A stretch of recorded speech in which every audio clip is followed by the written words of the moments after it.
Hello there, this is Mark Smith with Family Tree Counseling Associates. Last night I went and I saw the movie, The Revenant.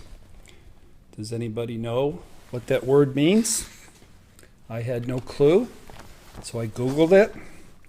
Turns out that the word revenant means one that returns from death or a long absence. The title of my video today is The Revenant, a Narcissistic Abuse Recovery Journey. So, if you are going to go watch this movie and you don't want to know anything about it for fear that it'll ruin the movie for you, stop watching this video right now because I'm going to talk about the movie. Don't mean to ruin it for everybody, and I won't go into great detail, but I have to talk about the movie.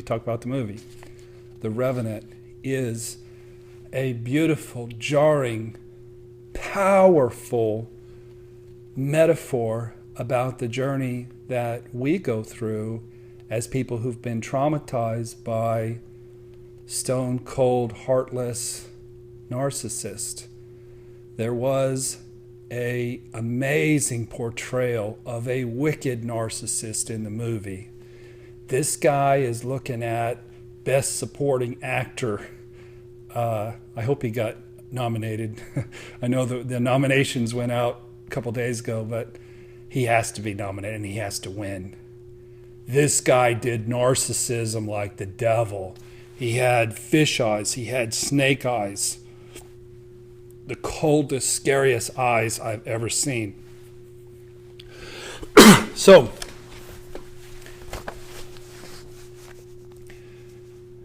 if you're freshly abused, don't go see this movie. It will be too much for you. It's too powerful. The movie starts with a horrific battle. Arrows going into people's skulls, and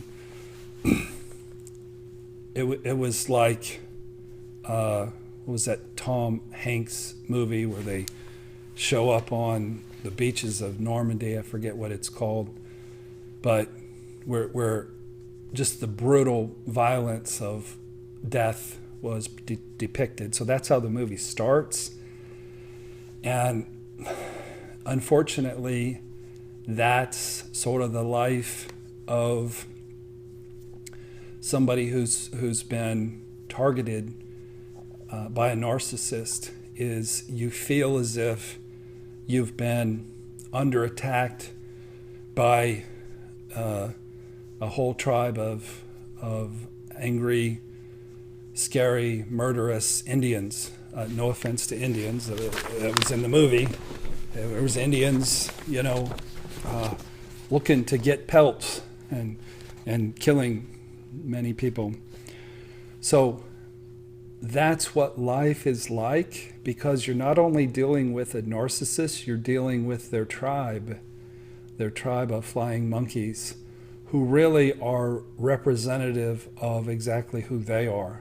However the narcissist feels about you, however they're treating you, their flying monkey will be right there dishing out almost as much, almost as fiercely.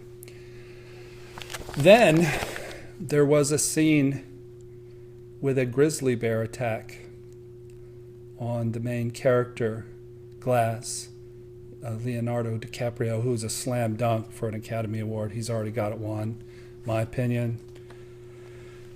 Great acting job out of him. How many times in the movies have you seen a grizzly bear attack? You've never seen anything like this. It was vicious. It was brutal. It was traumatizing to watch. And that's what it's like to deal with a narcissist who's mauling your soul.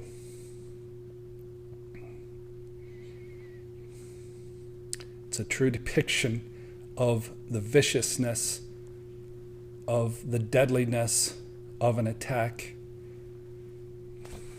So if you're not recently abused and you want to do some deep work, go to the movie and think of it as a metaphor of your journey of healing.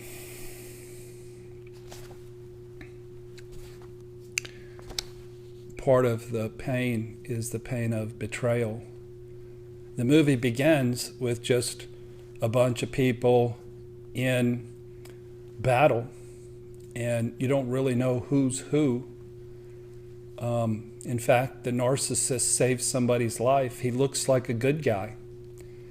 That's where you're in trouble, when the bad guys look like good guys. When somebody who's psychologically not even human, when they mix with real people and they look human, and then you trust them, and then you're betrayed.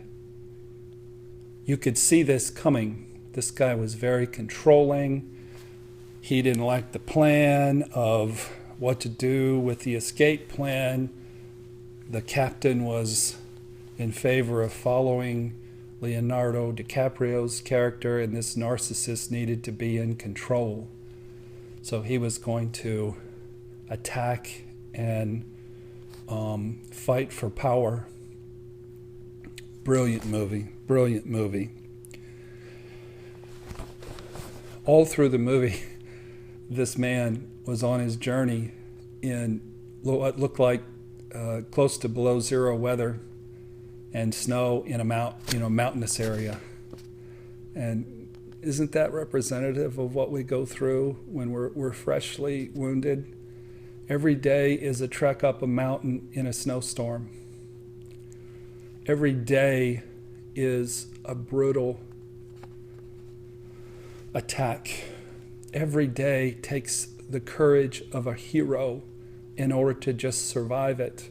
I got done with the movie and I was just in tears and just saying, I'm so proud of myself for having survived almost 9 months. And I know I'm going to survive and thrive. I've started to thrive already. But the weather was a metaphor. This man didn't have anything to eat. And one scene, he's crawling on the ground, having been mauled by a bear, having been left in a shallow grave for dead, in the snow, below zero, and he's crawling in the ground. He comes across a long, devoured rib cage of a moose, and he rips open the bone and finds a little piece of gristle and attacks it. He would eat raw birds and raw fish, and a buffalo, they would just go and just take chunks of the buffalo with blood all over their faces. When you're hungry, you'll do anything when you're hungry enough. And again, it's a metaphor. I don't know that it was meant to be a metaphor, but it's the best metaphor I've seen, where you're so hungry for love and attention and understanding. You're so hungry for affirmation and validation. You're ravenous. You'd eat a raw hunk of meat from a buffalo, if need be, to survive. This movie is all about survival, and narcissistic abuse syndrome is all about survival. Survive, and then you get to thrive. But for a long time, thriving is just not possible. Anybody who tells you that you should be thriving, I mean, it's been almost 9 months for me, and I'm about 20% thriving, which is amazing, and I friggin' love it. But it's not time. It takes a long time, even when you're really doing the work. In this harsh, brutal, wicked environment, this man comes across an Indian fellow sitting there at the buffalo, covered in blood, and he just goes, he's begging for food, and somehow this man sensed that he wasn't in danger, and he threw a chunk of the buffalo meat Leonardo DiCaprio's way, and then they got to talking, and he says, "My men left me for dead, and they killed my son." And the man said, "I too lost my family. I know what you feel like, my brother." He didn't say it exactly that words, but the gist of it, he was a fellow Narcissistic Abuse Syndrome sufferer. And he was like, "I feel your pain, brother. You can ride on my horse with me." So he rode on the horse, and then there was this wicked storm, and he built him a hut, and he built him a fire, and he took special herbs and whatever medicinal things and put on the wounds on his back, and he turned a cold brutal winter storm into a safe, warm place of healing. So DiCaprio's character got to sleep and to heal and to survive. And my brothers and sisters, that's what we can do for each other. We can share our pain with each other and put healing balm on each other's wounds and shelter each other from the wicked storms that are around us. At one point in the movie, DiCaprio, or Glass, needed a horse, and he found a camp, and there was a horse of French traders, and he came across a man raping an Indian woman, and he saved her. He put a knife in her hands, and she escaped because of his heroism and his empathy. And that's what we do. You know, biggest reasons I make these videos is to help you, because I know what it was like to be alone and on the verge of death and having been raped psychologically. And anybody who showed me kindness, they're my people. They're my people, and it's almost always somebody who's been through it. So he's been through all this. He has more Indians after him, so he jumps in the river and then falls off a waterfall. Couldn't just be a regular river, it had to be a waterfall.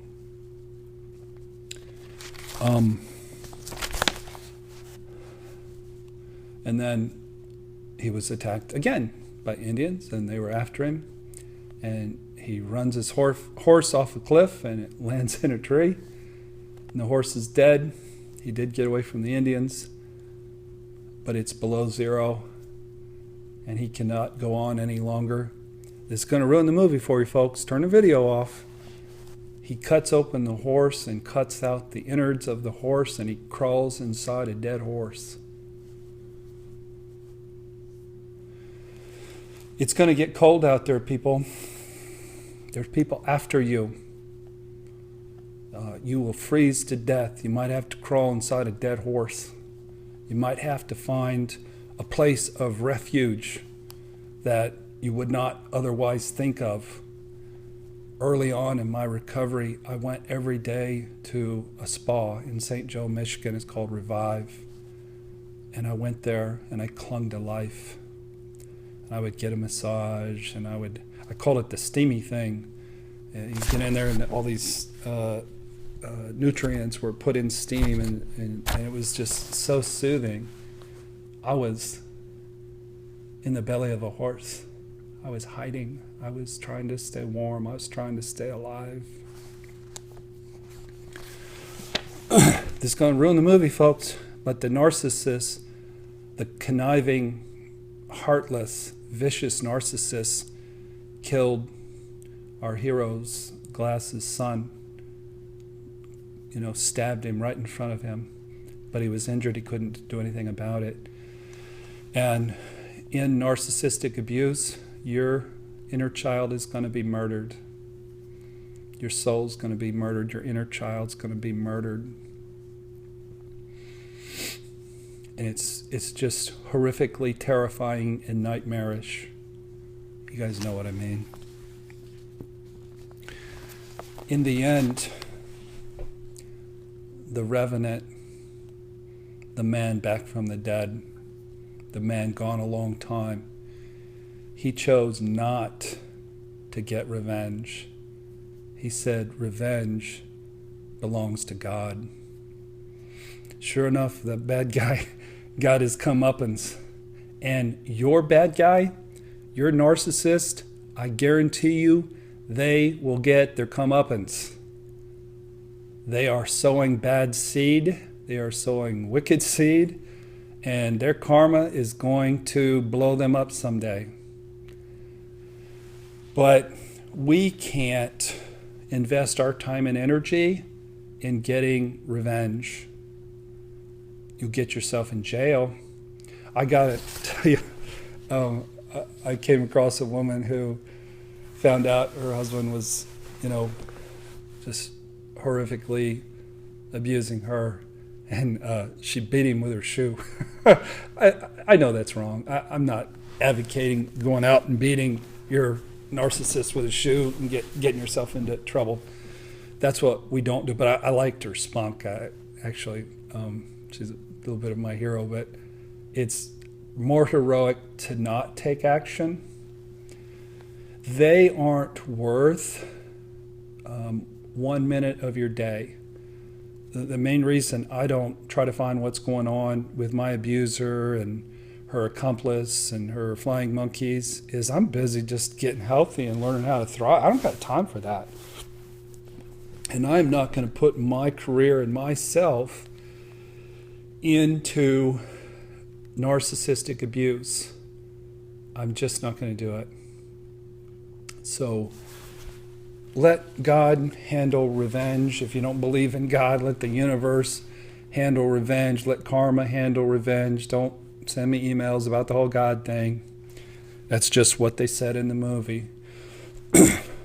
Toward the end, in his battle with the narcissist, he came up with a very clever, cunning way to gain an advantage on the narcissist. And you will have to learn how to be cunning. You're dealing with cunning, vicious people. Unfortunately, the world is that way. I wish it wasn't. I wish the world was what I thought it was, filled with good people who always tell the truth, who wouldn't do vicious, horrible things. But the world is what it is, so be cunning. Learn to be cunning. Don't be paranoid. Don't be bitter. Don't seek revenge. But you better be cunning. And you'll learn to spot these people. I'm at a point where, 25 yards away, I can smell them. Whereas I didn't even know they existed before. But these people ain't getting close to me. Not without me knowing it. Not without me protecting my heart. One of the themes of the movie they kept going back to in times of trauma and death was, if you have breath in you, then we fight. So my brothers and sisters in this recovery process, as long as you have breath in you, fight with fire and with spirit and with tenacity, and you will overcome.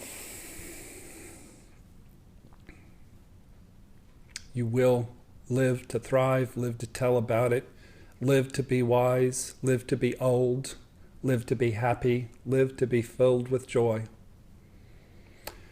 Go watch this movie. After the movie, I sat in a car and I wept deeply like a little child, because I was just stunned with the brutality and the wickedness of the narcissism and the courage of the hero. Y'all are heroes. Thank you for watching. I forgot to say in the last video, I do have some openings in my schedule. If you're suffering and you need help, I said last time I was really expensive, but some people it may not be. The fee is, it's actually $175 for 50 minutes. But if you have those resources and you don't have a therapist and you want to work with me, I'd be glad to do that.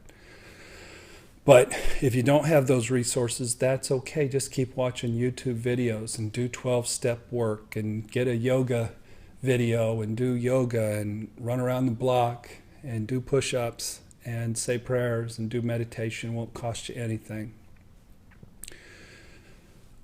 Subscribe to our YouTube channel, Family Tree Counseling on YouTube. And then also, if you are an ebook reader, I've got a book on abandonment and shame and affair recovery at familytreecounseling.com. Be courageous, be heroic, be cunning, protect the living tissue of your heart, and celebrate the journey. At the end of the movie, Leonardo DiCaprio, finally, he got to cry. It was, I thought, the most powerful point in the movie. His beautiful eyes and his craggy features welled up in tears because his journey to survival and to justice were over. God bless you in your journey. Thank you for watching.